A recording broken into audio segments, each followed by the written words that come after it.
आज मैं आपके सामने में डिजास्टर मैनेजमेंट जो आपका टॉपिक है जीएस थर्ड पेपर का, इसमें आप देखेंगे कि डिजास्टर मैनेजमेंट लॉज एक्ट इसके बारे में है थर्ड पेपर, जिसमें इंडियन इकोनॉमी यूपीएससी से संबंधित जो सिलेबस है उसमें है।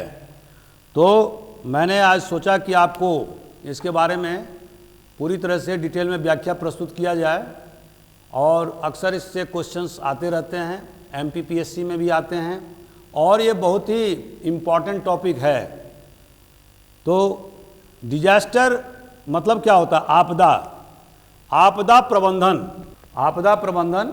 अब आपदा प्रबंधन में ये देखना होगा कि आपदा क्या होता है। तो डिजास्टर में आप जिसका हिंदी रूपांतर होता है आपदा प्रबंधन, इसके लिए भारत सरकार ने 2005 में एक्ट भी बनाया। इसके बारे में हम अभी बाद में बताएंगे आपको। सबसे पहले हम कंसेप्ट क्लियर करना चाहते हैं कि डिजास्टर का मतलब क्या होता है। तो एक वर्ड आपने सुना होगा हैजार्ड्स, और दूसरा वर्ड है वुल्नरेबिलिटी। हैजार्ड्स का मतलब होता है जोखिम, मतलब एट रिस्क अंग्रेजी में, और वुल्नरेबिलिटी का मतलब होता है भेद्यता। जो हिंदी के स्टूडेंट हैं उसके लिए भी थोड़ा सा अब दोस्तों वुल्नरेबिलिटी मतलब क्या होता है? वुल्नरेबिलिटी मतलब ये होता है कि कोई ग्रुप ऑफ पॉपुलेशन या कौन से व्यक्ति बहुत ज़्यादा हाई रिस्क पर है, इसको बोलते हैं वुल्नरेबिलिटी। अभी आपने देखा होगा कि चुनाव के समय में एक वुल्नरेबिलिटी मैपिंग किया जाता है। जब चुनाव होते हैं विधानसभा का या लोकसभा का, तो इलेक्शन कमीशन क्या करता है कि वुल्नरेबिलिटी मैपिंग करता है।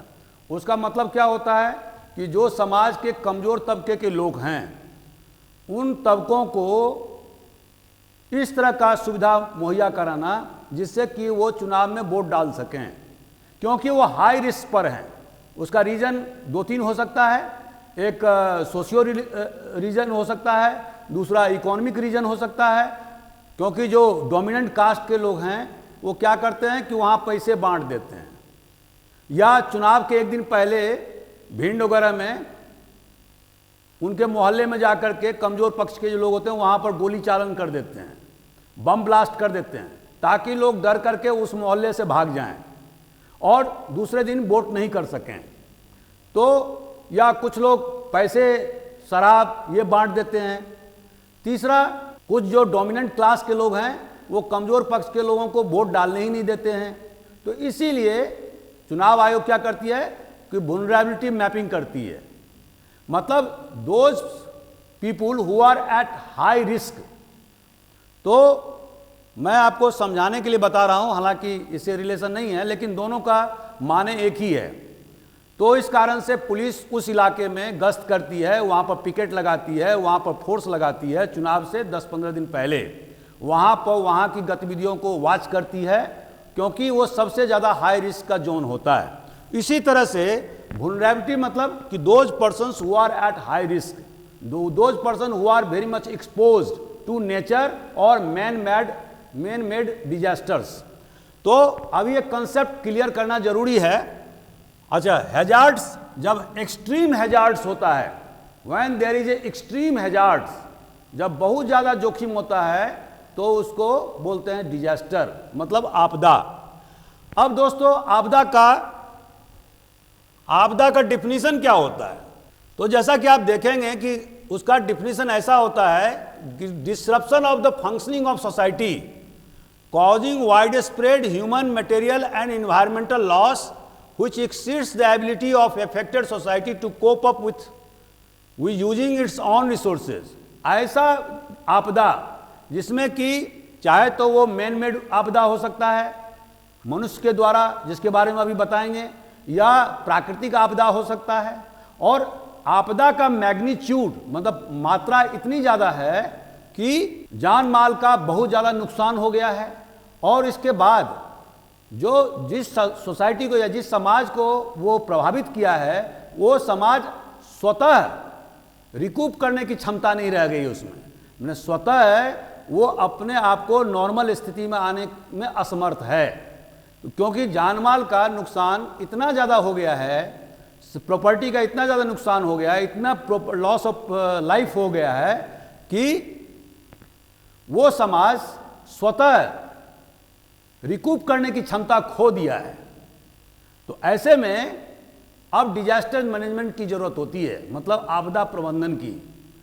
तो दोस्तों, जैसा कि मैंने बताया कि जहां पर वुल्नरेबिलिटी बहुत ज़्यादा होगा वहां पर डिजास्टर भी बहुत ज़्यादा होगा। मैंने लिखा है कि disaster is maximum where vulnerability is maximum. जहां पर भेदता बहुत ज़्यादा होगी वहां पर आपदा भी बहुत ज़्यादा होगी। और दूसरा, एक्सट्रीम मतलब अत्यधिक जोखिम को आपदा कहते हैं। इसके बारे में तो हमने बता दिया।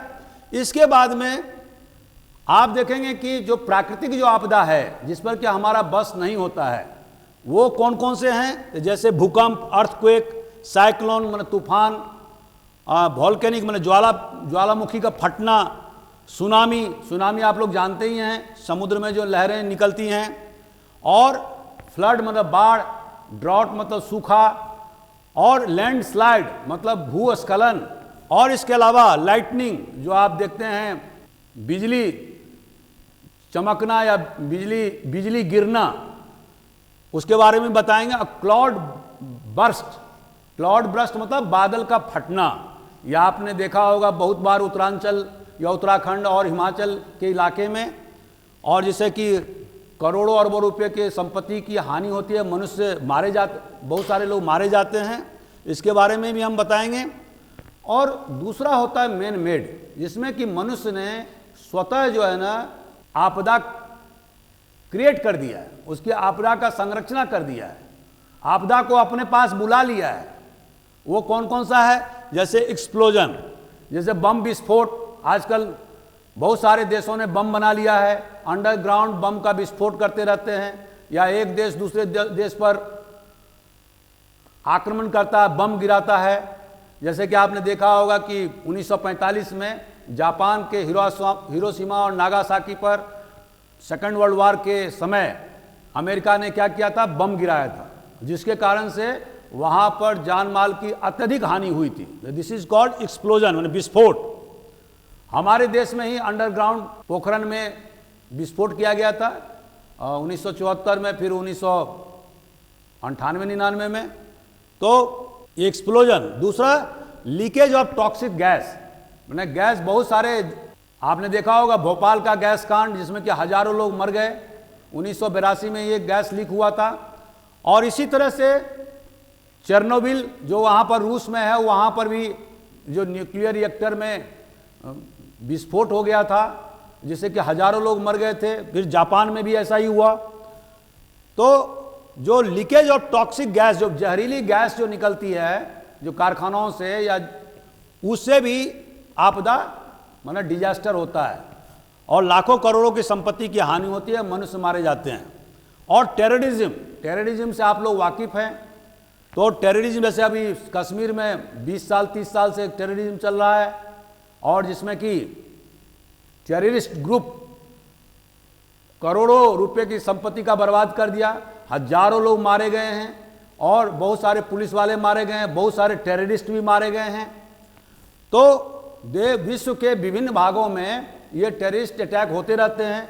अभी आपने अरबियन पेनिसुला में आपने देखा होगा बगदादी का जो 2-3 साल ISIS का करामात, जो उसने हजारों लाखों लोगों को बंधक बनाकर को मार दिया।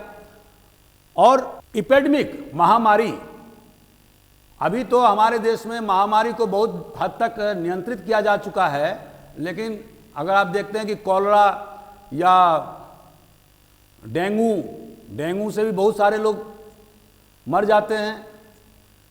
एक तो मेरा खास दोस्त मर गया डेंगू होने कारण से। तो बहुत सारे बीमारियां हैं जो डेंगू के कारण या उससे लोग अफेक्टेड होते हैं और मारे जाते हैं। और जब वो फैलता है तो 2 प्रकार के होते हैं, एक होता है इंडेमिक जो एक खास क्षेत्र में फैलता है बीमारी, और जो एपिडेमिक होता है कि उसका कोई क्षेत्र का विस्तार बहुत ज़्यादा होता है, व्यापक पैमाने पर होता है। तो ये भी कारण है। और आपको ये मालूम होना चाहिए कि हमारा देश बहुत कॉन्टिनेंटल डायमेंशन का देश है। तो जैसे कि मैंने पूर्व के वीडियो में बताया था कि यहाँ पर विभिन्न प्रकार के क्लाइमेटिक जोन है। हमारा देश इस मामले में बहुत बड़ा भाग्यशाली है कि हमारे पास में विभिन्न प्रकार के क्लाइमेटिक जोन है जो दूसरे देश में आपको संभवतः नहीं पाया जाता है, और जिसके कारण से सालों भर कहीं ना कहीं फसल हम उपजा सकते हैं। लेकिन इसका एक माइनस पॉइंट भी है, और वो क्या है कि हमारा जो 55% जो लैंड मास है वो अर्थ क्वेक से अफेक्टेड है, मतलब भूकंप प्रभावित क्षेत्र है। 55% of the land mass is affected by earthquakes क्वेक्स एंड 68% of the land mass is affected by drought, मतलब सूखा, and thereafter 12% land mass is affected by flood prone floods and 8% area are affected by cyclones, मतलब तूफान से ग्रसित हैं। अभी अभी आपने देखा होगा इस साल में कि बिहार में बहुत सारे जगह लाइटनिंग से, जिसको कि हिंदी में ठनका बोलते हैं, या बिजली गिरना, एक एक दिन में 20-20 लोग मारे गए हैं विभिन्न जिलों में। किसी जिले में 4, किसी में 5, किसी में 6, इस तरह से 150-200 की तादाद में बिजली गिरने से, लाइटनिंग से बहुत सारे लोगों की मृत्यु हुई है। तो ये हमारे देश में ये भी एक इम्पॉर्टेंट फैक्टर है। और इसके अलावा आप देखेंगे कि जो भुज में, जो गुजरात का कच्छ का एरिया है भुज, उसमें 2001 में जो भूकंप आया था उसमें 12,000 करोड़ की संपत्ति का नुकसान हुआ और सैकड़ों लोग उसमें मारे गए थे। अब दोस्तों हमें ये बताना है कि डिजास्टर में इसका इम्पोर्टेंट फैक्टर क्या होता है। तो सबसे पहले जो फैक्टर होता है वो क्या होता है? मिटिगेशन। अब इसको हिंदी में बोलेंगे समन। समन मतलब कम करना, मतलब मिटिगेशन मतलब कम करना। दूसरा फैक्टर क्या होता है, दूसरा स्टेज क्या होता है? प्रिपेयर्डनेस मतलब तैयारी। और तीसरा रिस्पॉन्स। रिस्पॉन्स मतलब तत्काल कार्रवाई करना। और चौथा relief. Relief and rehabilitation. Relief मतलब जो रिहैबिलिट करना, मतलब रिलीफ एंड रिहैबिलिटेशन मतलब लोगों को इसको हिंदी में क्या बोलेंगे, उनको पुनर्वास की व्यवस्था करना। पुनर्वास हिंदी में होता है पुनर्वास। तो ये दोस्तों 4 फैक्टर हैं। आप जानते हैं कि अगर आपको भारत सरकार ने जब आकलन किया तो उसने क्या पाया कि जो रिलीफ एंड रिहैबिलिटेशन का जो कार्यक्रम है बहुत बड़ा विस्तार है, मतलब बहुत व्यापक है। इसमें हजारों लाखों करोड़ों रुपए लगते हैं। यदि मिटिगेशन कर दिया जाए, मतलब शमन कर दिया जाए। अब जैसे मैं आपको एक उदाहरण देता हूँ मिटिगेशन में। जैसे मान लीजिए बॉम्बे में अभी आपने देखा होगा बाढ़ के समय, माने बारिश के समय में बहुत सारे जो डिलैपिडेटेड कंडीशन मकान थे वो गिर गए। 200 वर्ष पुराने मकान थे, गिर गए, बहुत सारे लोग मर गए, उसमें दब के मर गए। जब मैं रतलाम में पोस्टेड था तो एक मकान वैसे ही बारिश के समय में एकाएक जो है वो गिर गया और उसमें 4 लोग दब के दब गए। तो बाद में हम लोग गए तो उसमें से 2 को निकाला जो जीवित अवस्था में था, 2 तो वहीं स्पॉट पर ही डेथ हो गया था। तो मिटिगेशन में क्या होता है? मिटिगेशन में सबसे पहले जो वुल्नरेबल एरियाज है, जैसे कि पुराना मकान है, खंडहर है जिसमें लोग रह रहे हैं, जैसे आप देखते होंगे कि सरकार इसलिए समय समय पर लोगों को आगाह करती है कि इस मकान को आप खाली कर दें, उसके पीछे रीजन है। तो मिटिगेशन मतलब क्या होता है? मिटिगेशन मतलब ये होता है कि आप पहले सर्वे करें उस एरिया का कि कौन कौन से वुल्नरेबल एरियाज हैं। जैसे आपने देखा होगा कि बहुत सारे लोग लोअर बेसिन में घर बना लेते हैं, और जो गरीब मजदूर लोग हैं, जो पैसे की उनको तंगी रहती है, तो क्या करते हैं कि सरकारी ज़मीन जो नदी के जो बेड हैं, आपने देखा होगा शहरों में देहातों में भी वहाँ पर वो घर बना लेते हैं, वो लो लैंड एरिया है। अब मिटिगेशन का काम क्या है? मिटिगेशन का काम यह है, समन का काम यह है कि उस एरिया को आप सर्वे करें। सर्वे करने के बाद में जो वुल्नरेबल एरियाज है उसको चिन्हित करने का प्रयास करें, और उसके बाद चिन्हित करने के बाद में उसको ठोस कदम उठाएं। तो उससे क्या होगा कि जान माल का नुकसान नहीं होगा। समय पर अगर हम कार्रवाई करेंगे तो जो बाद में हमको रिलीफ एंड रिहैबिलिटेशन के लिए जो हजारों लाखों रुपए खर्च करने होंगे वो नहीं करना होगा। तो मिटिगेशन मतलब समन का कार्यवाही जो है वो सर्वे पर और रिसर्च पर आधारित है। आपको ये देखना होगा, जैसे कि मान लीजिए एक पॉइंट मैं बताता हूँ, जैसे हम लोग सर्वे करते थे कि किस जगह पर सबसे ज़्यादा एक्सीडेंट होता है और हम 20 साल के आंकड़े लेते थे और वो वहाँ पर एक्सीडेंट होने का कारण क्या था। आप दोस्तों आप जानते हैं अगर कोई बच्चा जो 20-30 साल का है अगर वो एक्सीडेंटल डेथ होता है तो उसका परिवार 20 साल पीछे चला जाता है। तो अब हम लोग चिन्हित करते थे और चिन्हित करने के बाद में उसको दुरुस्त करने का काम करते कि क्या जो रोड का एंगल है बहुत ज़्यादा कर्व तो नहीं है, गाड़ी को घूमने में ज़्यादा मुश्किलात को सामना करना तो नहीं पड़ता है, ज़्यादा स्लोप तो नहीं है। सारे फैक्टर को कंसीडर करके बाद में उसको जो रोड के कंस्ट्रक्शन को ठीक करने का काम, बैरियर लगाने का काम, ब्लॉकेड लगाने का काम किया जाता है पुलिस डिपार्टमेंट के ट्रैफिक विंग के द्वारा, और इस तरह से एक्सीडेंटल डेथ को कम की जाती है। तो दोस्तों मिटिगेशन में जो इम्पोर्टेंट पॉइंट है वो है सर्वे और रिसर्च। पहले कौन कौन से एरिया हैं जो वुल्नरेबल हैं, जो भेदक क्षेत्र हैं, जहां पर कि सबसे ज्यादा जान माल का नुकसान हो सकता है, उस एरिया को चिन्हित करने के बाद में उसका एडवांस में निराकरण करना ही मिटिगेशन कहलाता है। दूसरा है प्रिपेयर्डनेस, कि जैसे कि आप जानते हैं कि बहुत सारे जो आपदा हैं, डिजास्टर हैं, वो हमारे बस में नहीं होता है। जैसे अर्थक्वेक, जब भूकंप में कोई हमारे बस में नहीं है, लेकिन हमें अगर मान लीजिए उस एरिया के लिए जहाँ पर कि जैसे कि अभी आपको मालूम होना चाहिए कि हिंदुस्तान में जो पूरा एरिया है उसको जोन में बांटा गया है। जैसे कि जो 5th जोन है और 4th जोन है वो हाई रिस्क जोन वाला क्षेत्र है। तो वहाँ पर जानमाल का ज़्यादा नुकसान होने का खतरा है, क्योंकि वहाँ पर अर्थक्वेक का फ्रीक्वेंसी ज़्यादा होने का खतरा है। खास करके जो हिमालय का क्षेत्र है, जहाँ पर इंडियन प्लेट यूरेशिया के प्लेट से मिलती है, और आपको मालूम होना चाहिए जो भूकंप जो होता है वो अधिकांश कहाँ होता है, बाउंड्री लाइन ऑफ प्लेट के खिसकने से ही जो है भूकंप की उत्पत्ति होती है। तो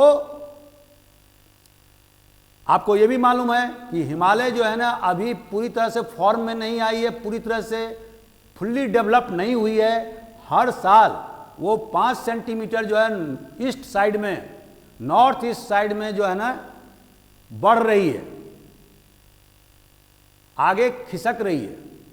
तो इंडियन प्लेट के और यूरेशियन प्लेट के टकराने से भूकंप हिंदुस्तान में ज़्यादा हो रही है।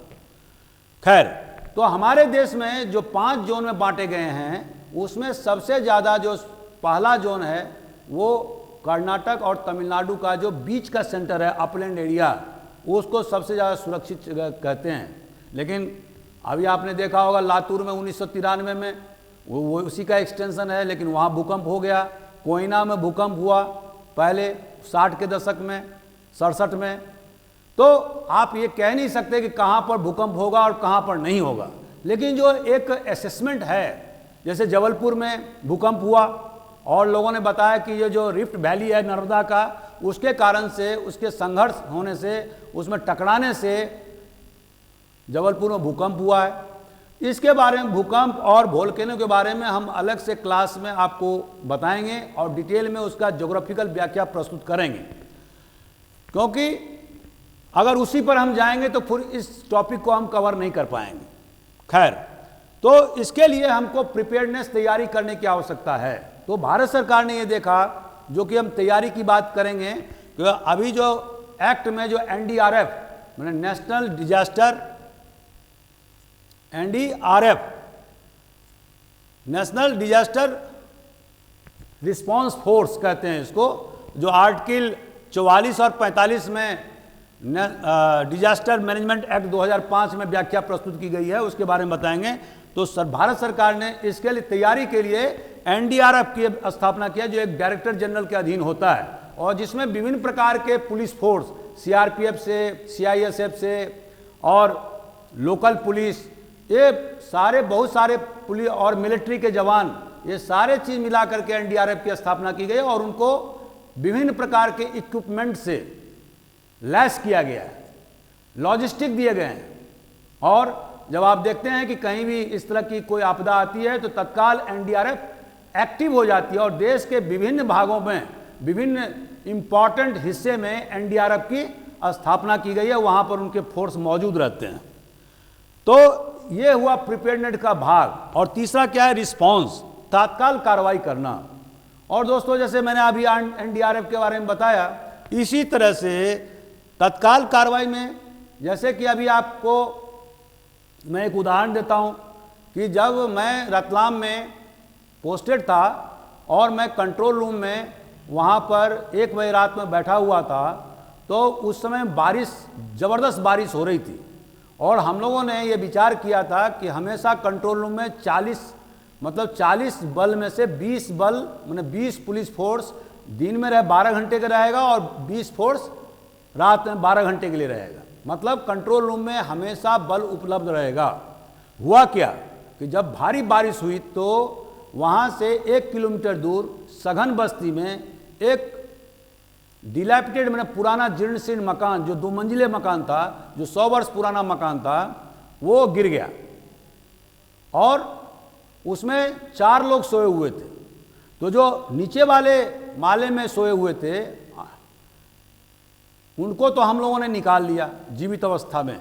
हम तत्काल फोर्स लेकर के गए और उन्हें बाहर निकाल लिया 1 घंटे मशक्कत करने के बाद। लेकिन जो ऊपर में जो 2 लोग सोए हुए थे, वो ईंट और पत्थर गिरने से वो वहीं पर, मतलब मलबे में ही दब के मर गए। और फिर हमने तत्काल हॉस्पिटल में उनको एडमिट, जो जीवित थे उनको एडमिट कराया। ये हमने, अगर हमारे पास में फोर्स नहीं होता, अगर हम तत्काल रिस्पॉन्स नहीं करते, तो वो जो 2 लोग जो दबे हुए पड़े थे, अगर हमें आधा घंटा का लेट हो जाता, 15 मिनट लेट हो जाते, तो वो दोनों लोग भी मर जाते। ये होता है रिस्पॉन्स। रिस्पॉन्स में वहाँ के एडमिनिस्ट्रेशन को, वहाँ के प्रशासन को हमेशा एक्टिव रखना, क्योंकि आपको मालूम है कि बारिश में भूस्खलन होता है। जैसे मान लो हिमालय एरिया में कोई पुलिस अधीक्षक काम कर रहा है, तो मान लीजिए हिमाचल प्रदेश में, तो उसको मालूम होना चाहिए कि यहाँ पर यदि बारिश ज़्यादा हो रही तो वहाँ लैंडस्लाइड होने का खतरा है। लैंडस्लाइड होगा तो हमें क्या क्या कार्रवाई करनी होगी, वो इसका पूरा ब्लूप्रिंट तैयार करके पुलिस वाले और प्रशासन के अधिकारी रखते हैं ताकि तत्काल रिस्पांस किया जाए। तो दिस इज कॉल्ड रिस्पांस। और चौथा क्या होता है दोस्तों? Relief and rehabilitation. यदि आपदा हो गया, मान लीजिए डिजास्टर, भूकंप के कारण या लैंडस्लाइड के कारण या सुनामी के कारण या लाइटनिंग के कारण या साइक्लोन के कारण या किसी भी कारण से या एक्सप्लोजन के कारण, कोई भी कारण हो सकता है, तो उसमें पुनर्वास की व्यवस्था करने के लिए फंड होना चाहिए। जो लोग विक्टिम हो गए हैं, जो पीड़ित हो गए हैं, उनको पुनः नॉर्मल जीवन जीने के लिए उन्हें क्या करना होगा? उन्हें संसाधन जुटाने होंगे, उन्हें संसाधन देना होगा, उनको घर बना के देना होगा, उनको रोजगार की व्यवस्था करनी होगी, उनकी दवाई की व्यवस्था करनी होगी, ये सारे काम करने होंगे। तो पुनर्वास एक रिलीफ और रिहैबिलिटेशन। रिलीफ क्या होता है? रिलीफ होता है तत्कालिक पुनर्वास, और रिहैबिलिटेशन क्या होता है? परमानेंट पुनर्वास। ये ध्यान रखनी है। रिलीफ तत्काल होता है, क्योंकि जब एकाएक आपदा होता है तो आप देखते होंगे कि हेलीकॉप्टर से जो है लोगों को फूड पैकेट बांटे जाते हैं। क्यों? पानी के बोतल बांटे जाते हैं। क्यों? क्योंकि पूरा इलाका गंदा हो चुका है। बाढ़ के समय में आपने देखा होगा पानी पीने लायक नहीं रह जाता है। अगर पानी आप पिएंगे तो उससे भी आप बीमार हो जाएंगे। तो सरकार क्या करती है? एजेंसी, सरकारी एजेंसी क्या करती है? वो करती है कि उन्हें शुद्ध पानी मुहैया कराती है, फूडिंग की व्यवस्था कराती है, ताकि लोग भूख से ना मरें। गलत कॉन्टेमिनेटेड या गंदे पानी पीने से लोग विभिन्न प्रकार की बीमारियों के शिकार हो सकते हैं। आपको मालूम होना चाहिए कि हमारे जो 90% जो बीमारियां हैं, हमारे शरीर में जो उत्पन्न होती है वो केवल और केवल कॉन्टैमिनेटेड, पॉल्यूटेड वाटर के कारण, मैंने पानी पीने से होता है। इस बात को आप हमेशा ध्यान रखिए। तो शुद्ध पानी पीना जरूरी है यदि हम स्वस्थ रहना चाहते हैं। और बाढ़ के समय में दोस्तों क्या होता है, भूकंप के समय में क्या होता है, आपको शुद्ध पानी नहीं मिलेगा। तो सरकार उस समय में जो रिलीफ का कार्यक्रम जो करती है कि छोटे छोटे टेंट लगा करके लोगों को वहां पर रुकवाने की, ऊंचे स्थल पर रुकवाने की व्यवस्था करती है और वहां पर फ्री फूडिंग की व्यवस्था करती है, शुद्ध पानी की व्यवस्था करती है, ताकि लोग किसी तरह से इस आपदा की घड़ी में अपना जीवन बचा सकें। तो ये होता है रिलीफ। और रिहैबिलिटेशन होता है परमानेंट पुनर्वास, जिसमें कि जो अफेक्टेड लोग हैं उनको घर बना करके देना, उनको रोजगार मुहैया कराना, उनकी मेडिकल फैसिलिटी के लिए अस्पताल खोलना, उनके बच्चों के पढ़ने के लिए एजुकेशन की व्यवस्था करना और उनको रोजगार मूलक व्यवस्था करना, ताकि वो अपने पैरों पर खड़े हो सकें और ठीक ढंग से जीवन यापन कर सकें, अपने बच्चों को तालीम या शिक्षा देने की व्यवस्था कर सकें। These are all called rehabilitation. तो रिहैबिलिटेशन कोई बहुत छोटा मोटा काम नहीं है, ये बहुत बड़ा काम है। और इसीलिए भारत सरकार ने देखा कि मिटिगेशन करना, आपदा में, डिजास्टर में, जब डिजास्टर आता है या आपदा आती है तो उसमें मिटिगेशन करना, शुरुआत में ही उसको बंद कर देना बहुत आसान है। अगर हम आलस को छोड़ दें, हम सही ढंग से दिमाग को अप्लाई करें और सर्वे करें, रिसर्च करें, वुल्नरेबिलिटी मैपिंग करें, हर इलाके का मैपिंग करके अपने पास में रखें और देखें कि कहाँ कहाँ वुल्नरेबल ग्रुप रहते हैं, कौन कौन सा वुल्नरेबल एरियाज हैं, हम उस एरिया को कैसे नियंत्रित कर सकते हैं, उनको उस एरिया से कैसे हटा सकते हैं। ये सारे काम जो अगर एजेंसी, प्रशासकीय एजेंसी अगर समय पर करती है तो हमें जो पुनर्वास में जो खर्चा होता है उसका बहुत कम हिस्सा मिटिगेशन में होगा, मतलब समन कार्रवाई में होगा, क्योंकि शुरू में ही हम कार्रवाई कर रहे हैं। तो दोस्तों इसी कारण से भारत सरकार ने 2005 में एक्ट लाया और उसका नाम था डिजास्टर मैनेजमेंट एक्ट। अब आर्टिकल 6 में क्या बताया गया है? आर्टिकल 6 में भी यह बताया गया है कि एनडीएमए की स्थापना होगी। एनडीए मतलब नेशनल डिजास्टर मैनेजमेंट अथॉरिटी। ये जो एक्ट है 2005 का एक्ट, डिजास्टर मैनेजमेंट एक्ट, इसका जो उसमें उस एक्ट में प्रावधान है कि एक एनडीएमए होगा, नेशनल डिजास्टर मैनेजमेंट अथॉरिटी होगा, जिसका कि चेयरपर्सन कौन होगा? प्रधानमंत्री। और इसमें अधिक से अधिक कितने सदस्य रहेंगे? 9 मेंबर। अब इनका काम क्या होगा? Laying of the policies, formulation of policies and then evaluation of action taken by the different agencies. मतलब कहने का आशा है कि नियम को बनाना, रूल बनाना और उस रूल पर, नियम पर क्या कार्रवाई हुआ उसके बारे में मूल्यांकन करना। इसका काम किसका काम है? एनडीएमए का। ये कहाँ लिखा हुआ है? आर्टिकल 6 में। उसके बाद दोस्तों आर्टिकल 8 में व्यवस्था है national executive committee. National executive committee क्या है? ये chaired by principal home secretary. Bharat सरकार जो होम सेक्रेटरी जो भारत सरकार के हैं वो उसके क्या होते हैं? हेड होते हैं। और इसमें विभिन्न विभागों के सेक्रेटरी हैं भारत सरकार के, जैसे फॉरेस्ट के या एनवायरनमेंट के या और बहुत सारे, जैसे रूरल डेवलपमेंट या अर्बन डेवलपमेंट या हेल्थ, जो सारे विभिन्न विभाग के जो सेक्रेटरी हैं वो उसके सदस्य होते हैं। और ये नेशनल एग्जीक्यूटिव कमेटी का काम क्या है? इसका काम यह है कि preparation of the plan, blueprint तैयार करना, देश के अलग अलग हिस्सों के लिए अलग अलग नेशनल डिजास्टर प्लान तैयार करना और उसमें अपडेटिंग का काम करते रहना, मतलब सुधार करते रहना। यह काम है नेशनल सिक्योरिटी कमेटी का, और ये कहाँ लिखा हुआ है? आर्टिकल 8 में ऑफ 2005 डिजास्टर मैनेजमेंट एक्ट का।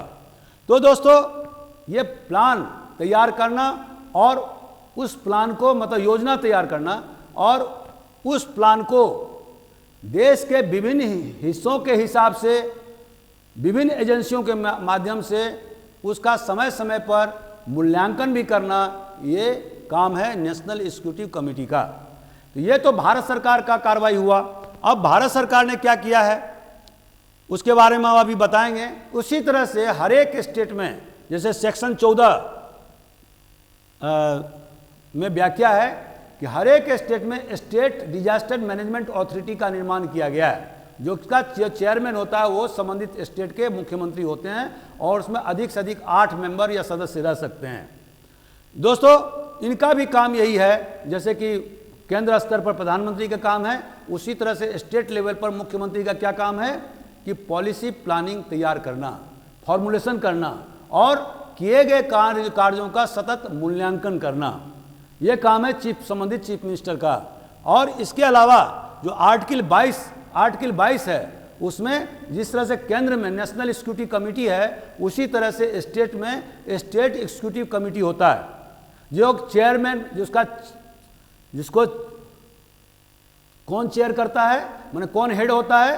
Home secretary, principal home secretary of the concerning state. और इसमें करीब 15, 20, 25 विभागों के जो सेक्रेटरी होते हैं वो उसके सदस्य होते हैं। एक बात और बताना मैं भूल गया कि नेशनल सिक्योरिटी कमेटी में apart from the secretary level officers, military जो 3 विंग हमारे मिलिट्री के हैं, नेवी, आर्मी और एयर, इन तीनों के जो हेड होते हैं वो भी एक्स ऑफिशियो मेंबर होते हैं।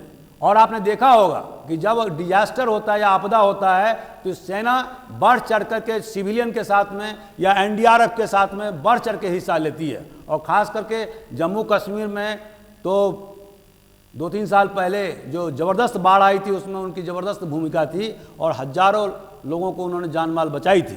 तो दोस्तों इसी तरह से हम देखते हैं कि सेक्शन 14 में SDMA, मतलब हमने आपको बताया कि state disaster management authority chaired by chief minister concerning chief minister, हर एक स्टेट के लिए अनिवार्य है, ये ध्यान रखिएगा। और 22 में आर्टिकल सेक्शन 22 में क्या है? स्टेट सिक्योरिटी कमेटी का निर्माण, और इसका जो चेयरमैन होता है वो कौन होता है? Principal home secretary of the concerning state and supported by different principal state of the government. उसमें करीब 15-20 सेक्रेटरी लेवल के ऑफिसर होते हैं और उसमें पुलिस के भी अफसर होते हैं, ये ध्यान रखिएगा। इसके अलावा जो डिस्ट्रिक्ट डिजास्टर मैनेजमेंट अथॉरिटी, हर एक जिले में एक डिस्ट्रिक्ट डिजास्टर मैनेजमेंट अथॉरिटी का निर्माण और या ऑर्गेनाइजेशन किया गया है, और जिसका सेक्शन 25 में इसकी व्याख्या की गई है, और जिसका जो हेड होता है वो होता है कलेक्टर। ये ध्यान रखने वाली बात है। और तो इस तरह से हम देखते हैं कि केंद्र स्तर पर, राज्य स्तर पर और जिला स्तर पर, ये 3 स्तर पर जो है वो डिस्ट्रिक्ट डिजास्टर मैनेजमेंट अथॉरिटी काम कर रहा है।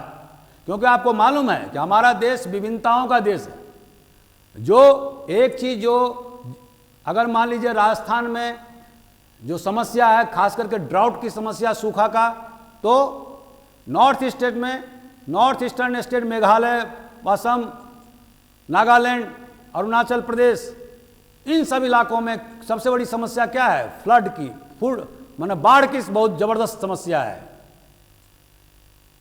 तो अगर आपने देखा होगा कि जो कोस्टल एरिया है, जो हमारे बंगाल की खाड़ी के जो सारे जो कोस्टल एरिया और अरेबियन सी के, तो वहाँ पर सबसे बड़ी समस्या क्या है?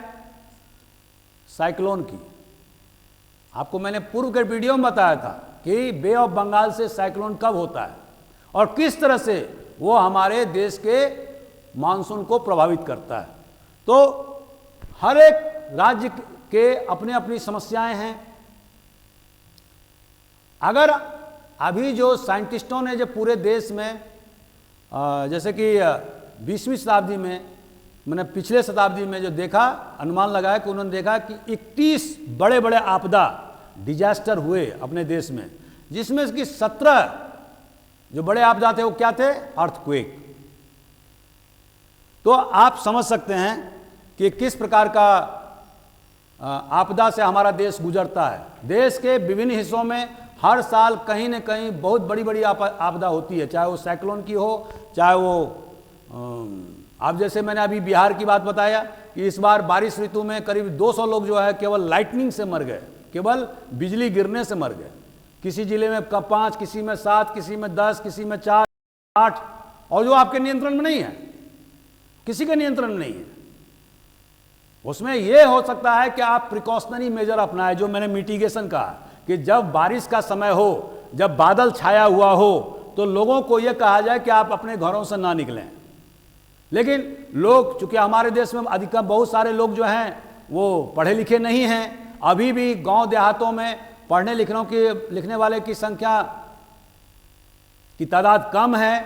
जो पढ़ लिख गए वो शहरों में आ गए हैं और इसीलिए वो मानते नहीं हैं, वो खेतों में काम करने चले जाते हैं। और उसी स्थिति में क्या होता है, लाइटनिंग जब ठनकता है, जब बिजली गिरती है, तो एक साथ, चूंकि नीचे जो है पानी जमाव रहता है, तो पानी आपको जानते हैं सुचालक होता है, और जब एक लाइटनिंग जब एक जगह गिरता है तो पानी के माध्यम से, चूंकि नीचे सरफेस पर पूरा पानी भरा हुआ है, और अगर कोई आदमी धान का काम कर रहा है, रोपाई का काम कर रहा है, तो वो उससे अफेक्टेड होकर वहीं मर जाता है। तो यह ध्यान रखने वाली बात है। अब चलते हैं सेक्शन 44, 45। जैसे मैंने आपको कहा कि एनडीआरएफ की स्थापना भारत सरकार ने किया।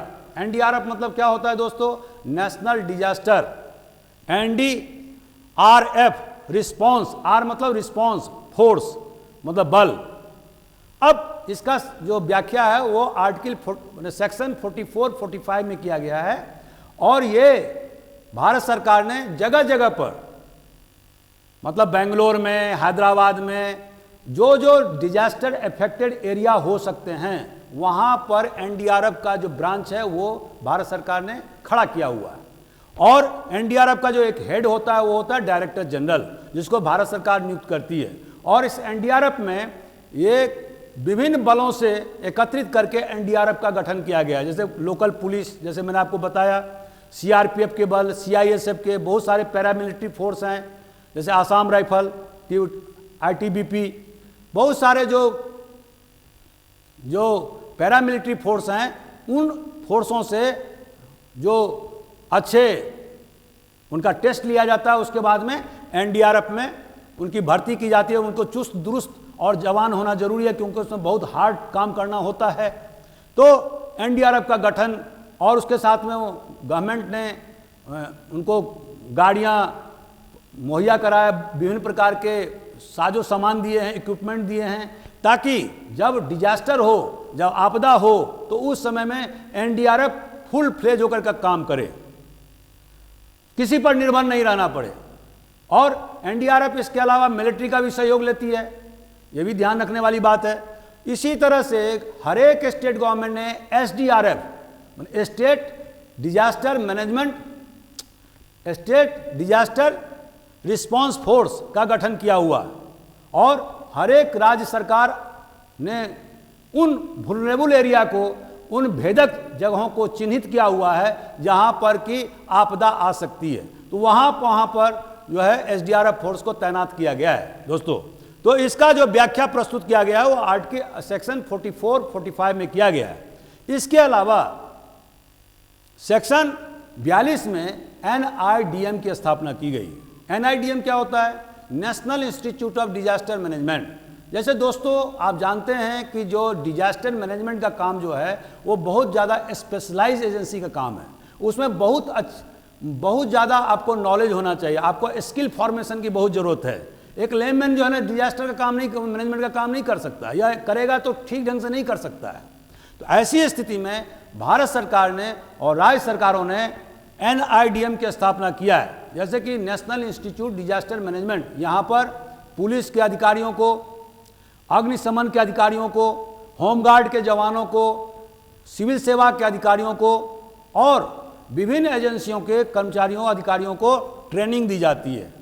और जैसे कि भोपाल में NIDM, national institute of defence management Bhopal में स्थित है, अरेरा कॉलोनी में या अरेरा कॉलोनी के थोड़ी आसपास में। तो वहाँ पर अक्सर इस प्रशिक्षण दिया जाता है कि जो लोग डिजास्टर मैनेजमेंट से जुड़े हुए हैं उनको प्रशिक्षित किया जाए ताकि वो ज़्यादा से ज़्यादा आउटपुट दे सके और समय पर त्वरित कार्रवाई कर सकें, और उन्हें पता हो कि अगर मान लीजिए कि साइक्लोन से घटना हुई है तो हमें क्या क्या काम करना है, और तत्काल रिस्पॉन्स करें, तत्काल रिलीफ का कार्रवाई करें। हर चीज़ प्लान ढंग से हो, योजनाबद्ध तरीके हो, ताकि कम से कम जान माल का नुकसान हो सके। और इसके अलावा सेक्शन 46 और से लेकर 50 तक डिजास्टर फंड्स की व्यवस्था की गई है। दोस्तों, राज्य सरकारों ने और केंद्र सरकार ने आपदा प्रबंधन के लिए फंड्स की आवश्यकता होती है, तो इसके लिए पर्याप्त धन की व्यवस्था की गई है। और इसी के तहत में डिसिप्लिनरी और क्रिमिनल एक्शन का भी प्रावधान है कि जो व्यक्ति या व्यक्तियों का समूह डिजास्टर मैनेजमेंट के द्वारा दिए गए निर्देश का पालन नहीं करता है उसके खिलाफ में कार्रवाई की जा सकती है। जैसे कि मान लीजिए कि कोई गांव मकान है, 2 मंजिला मकान है, जीर्ण शीर्ण स्थिति में है, डिलैपिडेटेड कंडीशन अंग्रेजी में बोलते हैं, और मकान मालिक को कहा गया, उसमें जो मान लो रेंट में 15-20 परिवार के रहते हैं, उनको कहा गया कि आप इसको खाली करिए। अगर मकान मालिक मकान को खाली नहीं करता है या रेंटर खाली नहीं करता है तो इस एक्ट के तहत में कार्रवाई उनके खिलाफ क्रिमिनल ऑफेंस कार्रवाई की जा सकती है। हालांकि हमें बहुत कम ऐसे मामले देखने को मिलते हैं। अब दोस्तों, इसका मूल्यांकन क्या है? जो डिजास्टर मैनेजमेंट जो एक्ट बना 2005 में, इसका मूल्यांकन क्या है? जैसे कि आपने देखा होगा कि 2013 में सुप्रीम कोर्ट ने करीब 7-8 स्टेट को, तमिलनाडु को, उत्तराखंड को, राजस्थान को, महाराष्ट्र को नोटिस दिया था। क्यों? इसीलिए नोटिस दिया था कि आप सही ढंग से, किसी ने पिटीशन दायर किया था PIL के तहत में, कि उनका आरोप था कि जो डिजास्टर मैनेजमेंट अथॉरिटी जो है या विभिन्न एजेंसी या NDRF, ये सही ढंग से काम नहीं कर रही है और सही समय पर लोगों को सुविधा मुहैया नहीं करा रही है, रिलीफ मेजर्स नहीं करती है, जिसके कारण से जो जान माल का नुकसान कम होना चाहिए था वो नहीं हो पा रहा है। मतलब कहने का आशय ये था कि जो नेशनल डिजास्टर मैनेजमेंट अथॉरिटी या NDRF ये सही ढंग से वर्क नहीं कर रही है, मतलब उनमें निपुणता का अभाव है। मतलब सर्वे में खामी है, मिटिगेशन कार्रवाई नहीं कर पा रही है, मतलब सर्वे ठीक ढंग से नहीं कर पा रही है, रिसर्च का काम नहीं कर पा रही है, और जिसके कारण से 2013 में सुप्रीम कोर्ट ने इन राज्य सरकारों को नोटिस दिया था। दूसरा, इसमें आरोप यह है कि नेशनल डिजास्टर मैनेजमेंट एक्ट के द्वारा बहुत सारे पावर अधिकारियों को दे दिए गए हैं और इसको ब्यूरोक्रेटिक शिकंजा में, आलोचकों का आरोप है, क्रिटिक्स का आरोप है कि इसको एक ब्यूरोक्रेसी के चंगुल में फंसा दिया गया, जिसमें कि NGOs जो नॉन गवर्नमेंट एजेंसीज हैं या ऑर्गेनाइजेशन हैं या सेल्फ हेल्प ग्रुप है या जो लोकल कम्युनिटी है, इनकी भूमिका को मार्जिनलाइज कर दिया गया, साइडलाइन कर दिया गया है। जबकि आप दोस्तों जानते हैं कि जब कहीं पर कोई डिजास्टर होगा, आपदा होगा, तो सबसे पहले कौन करेगा काम? सबसे पहले लोकल कम्युनिटी करेगा।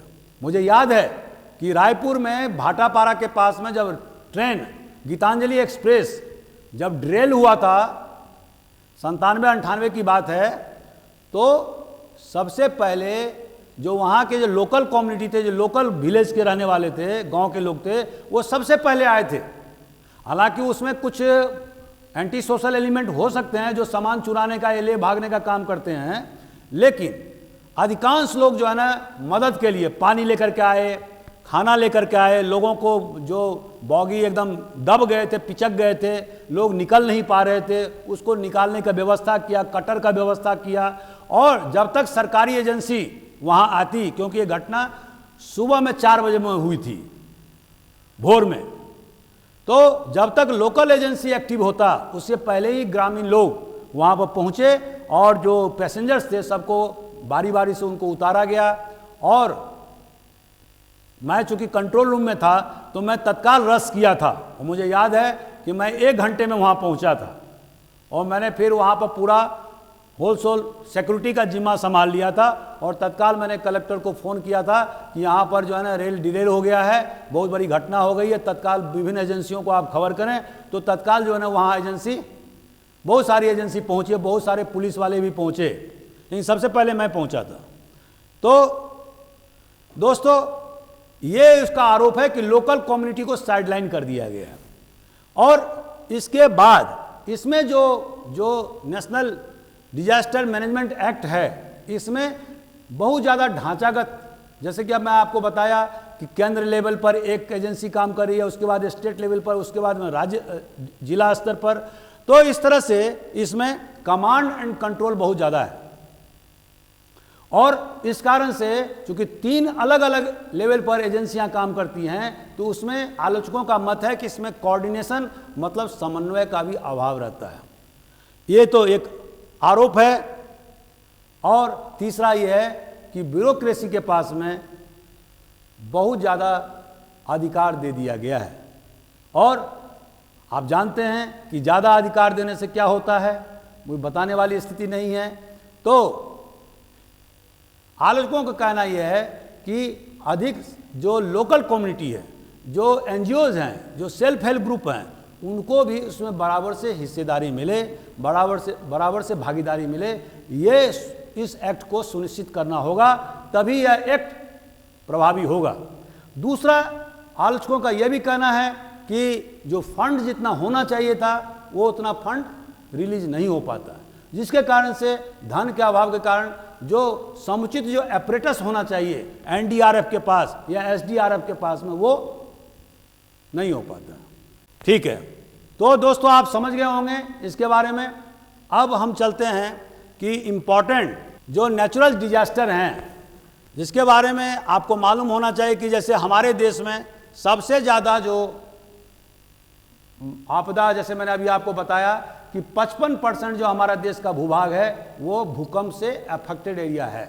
उसमें भी जो जोन 5 और जोन 4, माने जोन 5 और जोन 4, अब 5 में और 4 में कौन कौन से जोन आते हैं दोस्तों?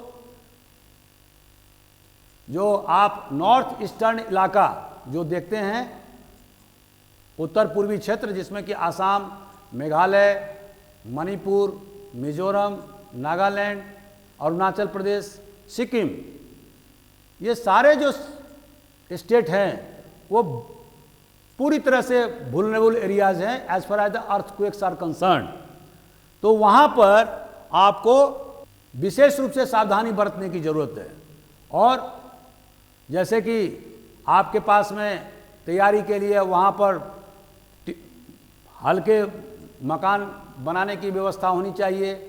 यदि भूकंप की घटना होती है तो इमीडिएटली वहाँ से शिफ्ट करने की व्यवस्था होनी चाहिए, क्योंकि आप जानते होंगे भूकंप में क्या होता है। भूकंप में बहुत ज़्यादा जो टोपोग्राफी है उसमें भी चेंजेज आते हैं, जो वाटर टेबल है उसमें भी चेंजेज आते हैं। मुझे अपने ग्रैंडफादर से जानकारी मिली थी जब 1934 में बिहार और नेपाल के बॉर्डर पर भूकंप हुआ था और बहुत बड़े पैमाने पर हुआ था, जिसका कि इपी सेंटर माउंट एवरेस्ट के आसपास था।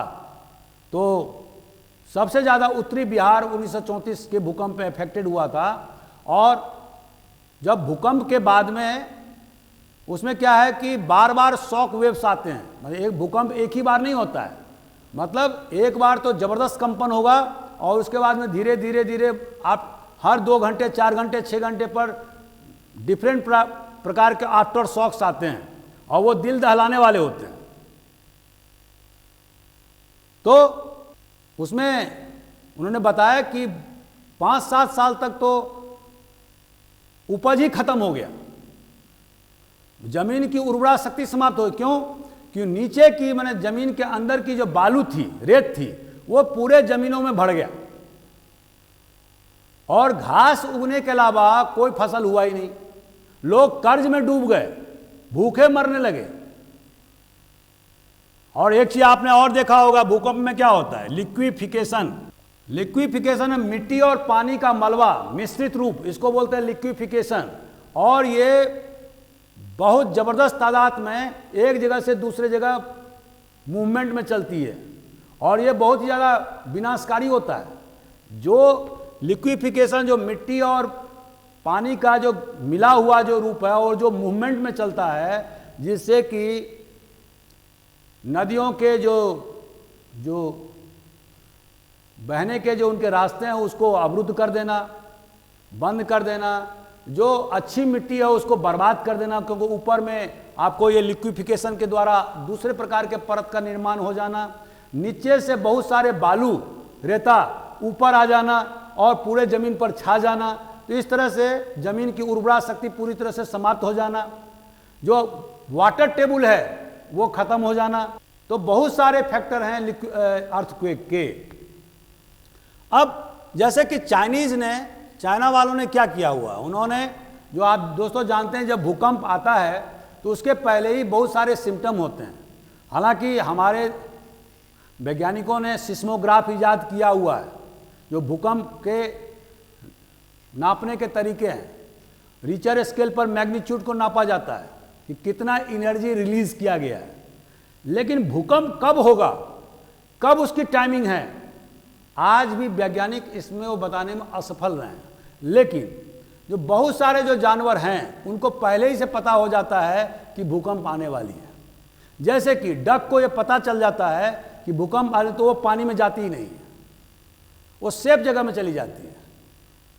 मछली पानी से कूद करके जमीन पर आना चाहती है, कुत्ते भौंकने लगते हैं। और इसमें चाइनीज लोगों ने इसका विशेष रूप से ख्याल रखा हुआ है।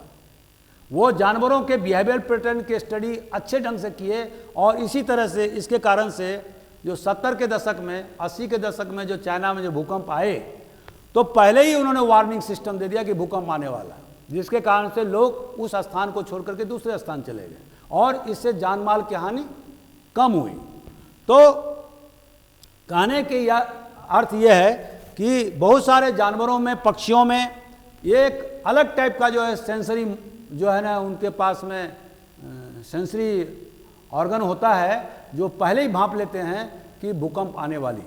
तो अगर जानवरों के, पक्षियों के अगर बिहेवियर पैटर्न को माइन्यूटली साइंटिस्टों के द्वारा अध्ययन किया जाता रहेगा तो हमें पता चल जाएगा कि अभी 2-3 घंटे में भूकंप आने वाला है। और उस स्थिति में अगर वार्निंग दे दिया जाए तो लोग उस स्थान से सुरक्षित स्थान पर पहुंच सकते हैं और उससे वो बच सकते हैं।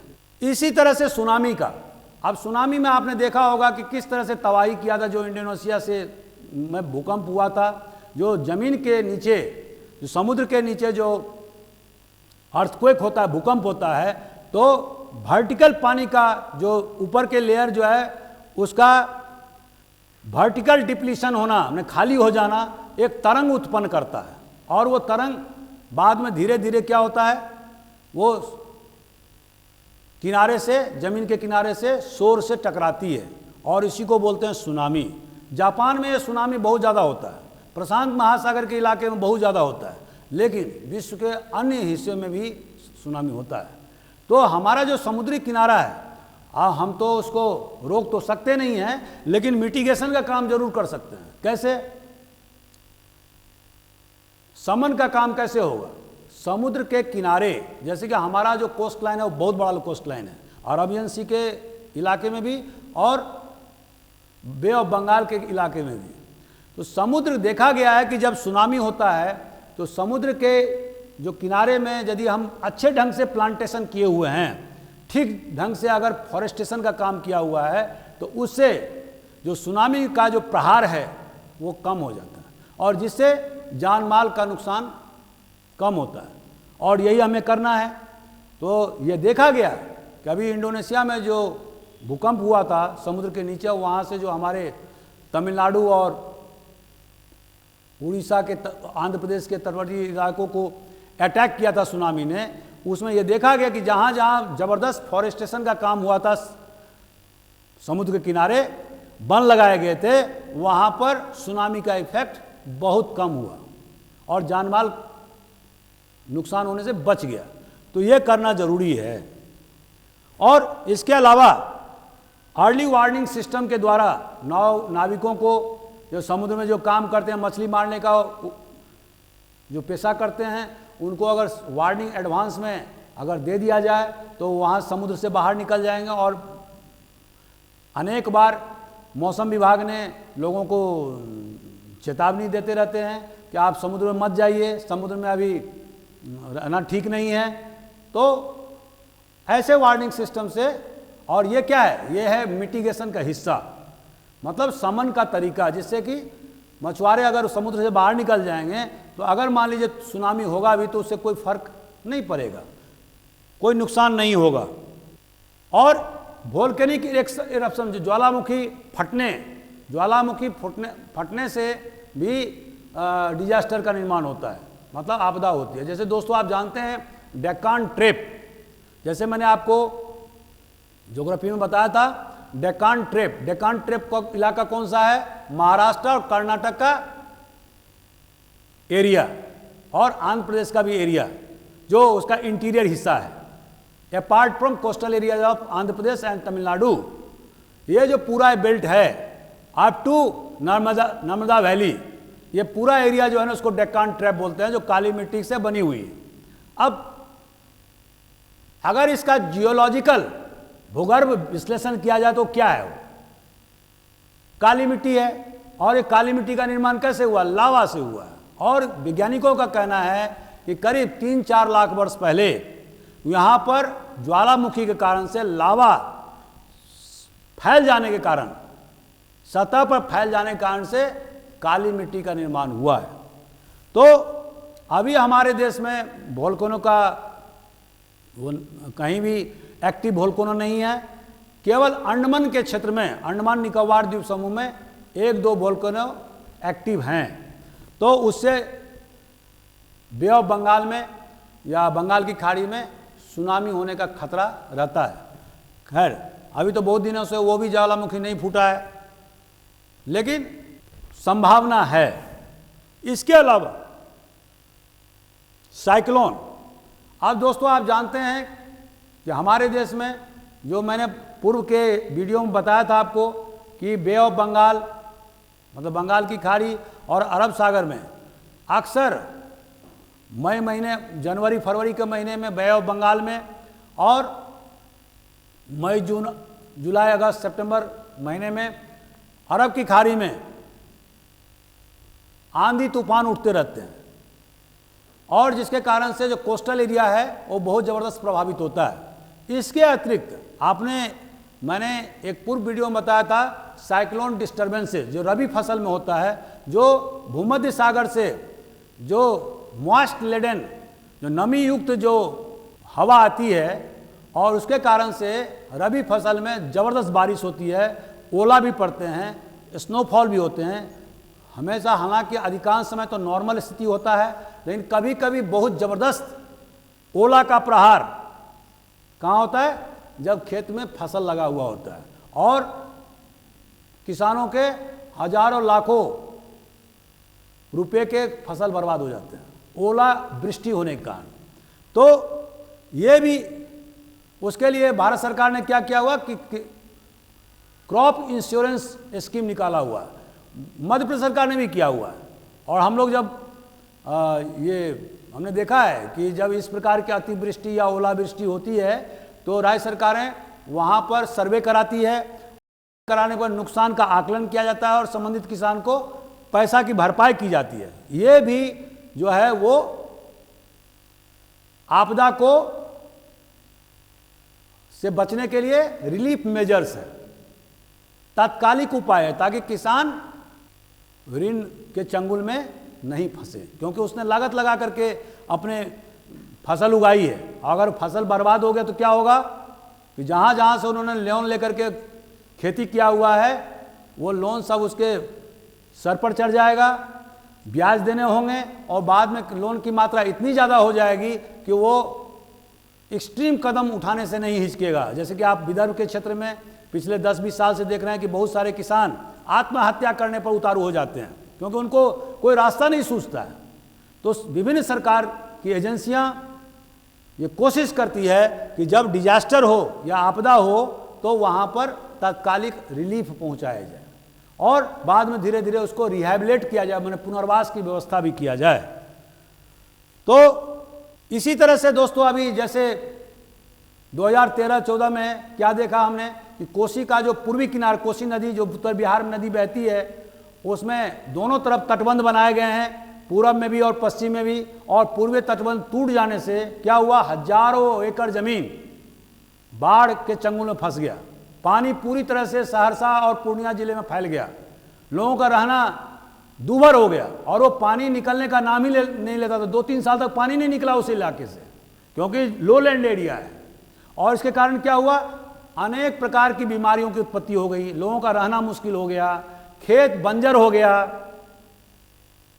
क्योंकि आप वाटर लगिंग वाले इलाके में आप खेत फसल करोगे कैसे।